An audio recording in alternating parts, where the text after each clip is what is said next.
भाई लोग एक घर की बात बताऊं क्या, 90% लोग जो खुद को बिजनेसमैन बोलते हैं ना, वो बिजनेसमैन है ही नहीं है जी।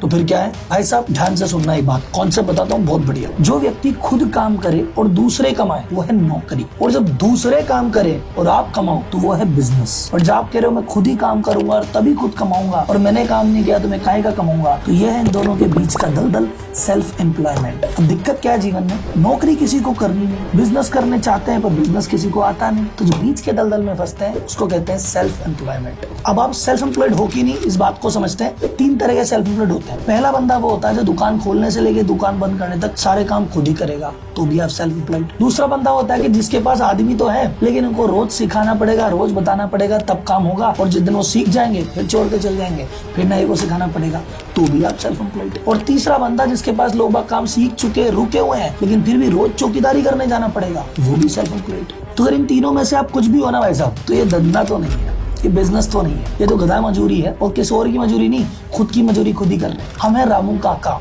जो एम्प्लॉय की सेवा करने में पूरा दिन बिता रहे हैं, और ऐसा करने से न तो कभी धंधा बढ़ेगा न आपको जिंदगी में आराम मिलेगा। बस ये जिंदगी भर मजूरी करके अगली पीढ़ी के हाथ में मजूरी सौंप के रिटायर हो जाए। लेकिन अगर वास्तव में सुकून भी चाहिए और बिजनेस को भी आगे बढ़ाना है तो भैया ये स्टाइल बदलनी पड़ेगी, बिजनेस करना सीखना पड़ेगा। सबसे पहले हमको हमारी गलती समझनी पड़ेगी, हमें ढंग के आदमी मिल क्यों नहीं रहे, जो मिल गए हैं वो काम क्यों नहीं कर रहे, जो टैलेंटेड आदमी है वो छोड़ के क्यों जा रहा है, और इतने एम्प्लॉय रखने के बाद भी हम फ्री क्यों नहीं हो रहे। और फिर ये सीखना पड़ेगा, वो स्ट्रेटजी सीखनी पड़ेगी कि कैसे हायरिंग होती है, कैसे मैनेजमेंट होता है, कैसे आपकी गैर मौजूदगी में काम होता है, ये सब सीखना पड़ेगा, तब जाके बनोगे एक बड़ी कंपनी के CEO।